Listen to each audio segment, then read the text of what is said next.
Hi, this is Alex, and this is the last segment that I'm going to be doing. So for in this one, we're going to be getting some ideas on how to dress up our plushies.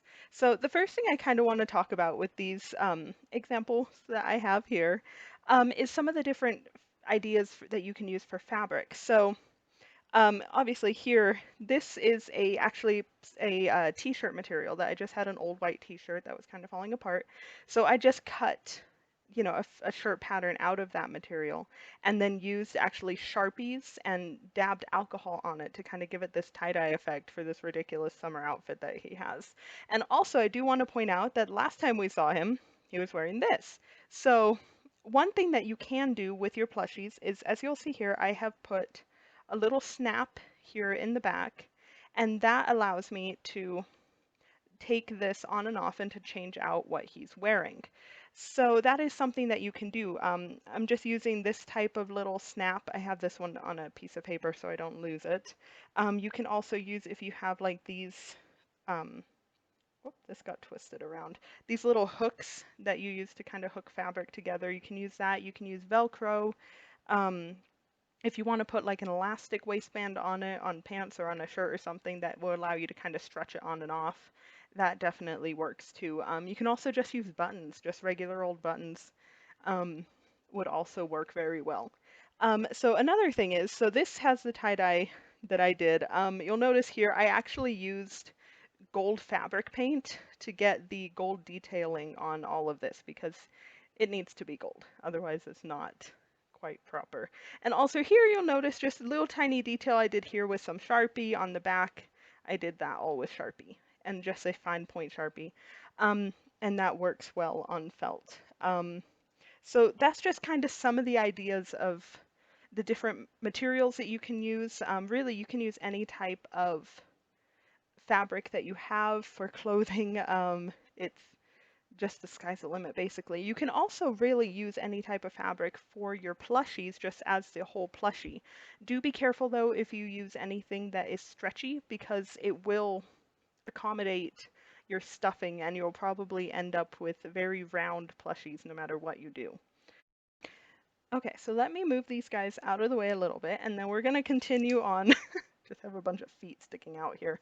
We're going to continue on with Tashi, just getting him some clothes. And so the first thing I kind of want to point out is that you'll see here, I already have him with some shorts and some shoes on. So how I did these, there's two different ways really that you can do clothing on your plushie. So how I did these is I actually just cut out the pattern and then did my blanket stitch around the edge and then you can just kind of stick it on.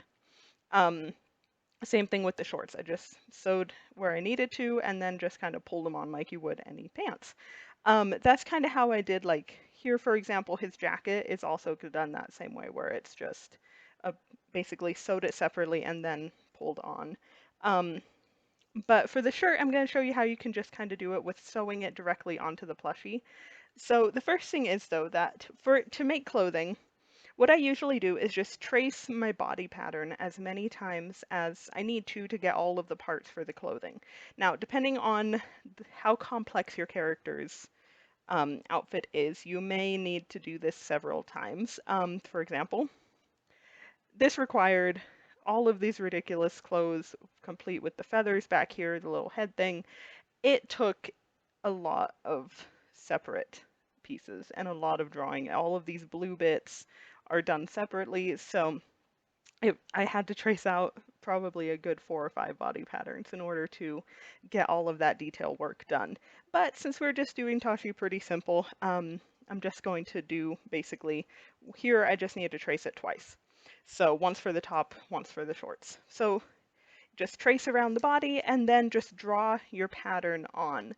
So the thing you need to remember is that you need to leave a little bit of a seam so that you have space to sew. You also need to remember that this is a flat pattern and your plushie is not flat anymore. You're going to have a little bit of stuffing in there. So you need to be careful to give it a little extra space basically on the sides than you normally would think you would need so that it can accommodate the roundness. And also depending on how much stuffing you put in your plushie, you may need to give a little more or less. So once I have those traced, then you, like I said, you just draw around it and then cut them out, and then you have your little pattern that you can then just pin or just kind of hold or trace onto some felt, and then cut that out also. So as you can see here on my shirt, I have the back still attached onto this pattern with just a little pin, so that then when I take that off, we have the two parts to his shirt. So here I just have my thread and needle. You just try and find whatever color really you want for your shirt. And then we're just going to kind of lay it on, line up the front and back, and then start. His hair gets in the way a little bit. You can just pull that off to the side if you have problems with that. And then also, this is when it's kind of nice to have an armature, because I can just kind of move his arm up a little bit so I can fit, so I can sew easily in this area. So I'm going to start actually down here at the bottom. So, okay, so we just start our blanket stitch is what I'm going to do, and just kind of start going through here and then up and around like we normally start, and then just continue our blanket stitch up to the side. It's a little tricky when you're holding your plushie in one position and also trying to sew around and not get the thread caught on arms and legs and all sorts of things. So you just kind of have to go slow, pinch it together, make sure you're not pulling too much from the other side, otherwise you're not going to be able to reach on the opposite end of your plushie. And then just continue your blanket stitch around. And then you'll also notice on this that on the front of his shirt, I just kind of want to give a little bit of decoration. So I did our TashaCon logo with the cat and the little book. This I just cut out of a piece of felt and then glued it on. You could also just sew it on. That's an easy way of doing it. You could easily draw something on if you wanted to. Just however you want to decorate your clothing, or whatever you need to use to decorate your clothing. You can do, oh, he's losing shoes. Come back. Okay, so I am going to finish sewing around here, and then I will be right back. Okay, so now I have finished sewing all the way around his shirt. So it's just the two sides here, you know, up and then on sleeve and the top of the sleeve. And then you just knot it off when you finish that and then go across the others. Just, you know, make sure you can actually get him in and out of this if you need to. The other thing is I just tied it off with a little knot over on this side. If you can tuck your knot underneath, if whatever you're making is loose enough to do that, you can definitely do that so you don't see it. Otherwise, just a little knot, you won't really notice it. So the last thing I want to show you is how to make a little stand. So this is kind of cool because you can just tuck it underneath. For example, here I'm just going to tuck it underneath his shirt.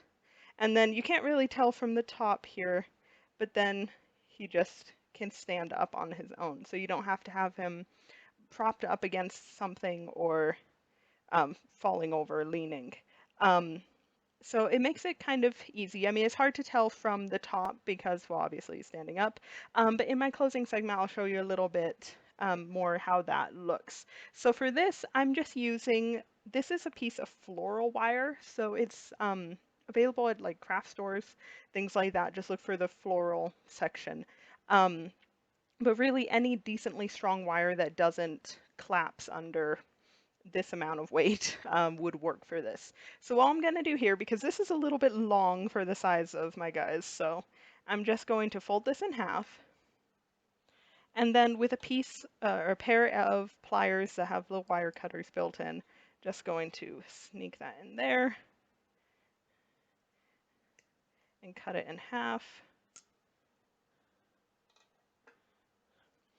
Because these are wrapped in fabric, you'll see that there's like a little bit of fabric that kind of sticks together, so I'm just going to snip that with some scissors so I don't have that holding them together. I think it really just rips apart if you pull it. Okay, so I only need half of this for right now because I'm just making one. So what we're going to do with this is it already has kind of a bit of a loop, so I'm just going to loop that around a bit more. Be careful not to poke yourself with the end because it is kind of sharp. just to make a little kind of semi um, circle loop. And then we're going to start bending this around. And you do want to leave a bit of a stem because you're going to need that to stand your plushie on it. But once we loop it around, kind of, you can just hook it into that loop that you made and then just kind of prop this up so it's at about a 90-degree angle. And then just kind of tighten it, straighten out your circle so it's nice and round. Nice thing about this wire is it's very easy to bend with your hands. You don't have to have any specialized wire tools or anything like that. So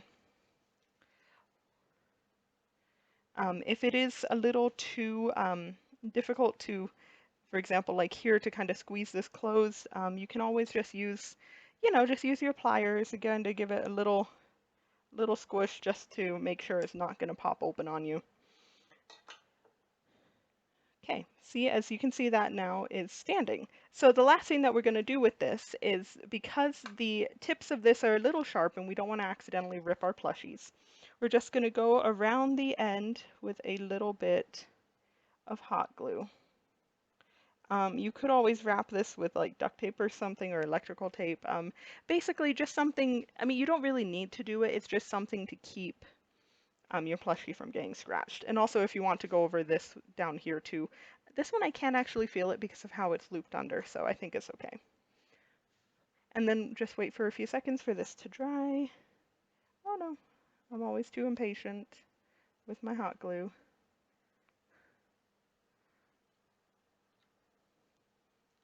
Okay, so I think that's getting close to dry. Okay, so then once we have that, and we have it dry, you can use that to stand your plushie. This one is a little bit too tall for him. This is probably a better size. Yeah, over here. So then we just kind of stick it in underneath the back of his jacket, and then you can just adjust it backwards or forwards or however you need to in order to get your plushie to stand. There we go. And so that way you can display your plushies on a bookshelf, on a display case, wherever you have that you want to put them. Okay, so this is basically the end of how you make a little character plushie. I hope you have enjoyed watching these, and I'll see you for our outro.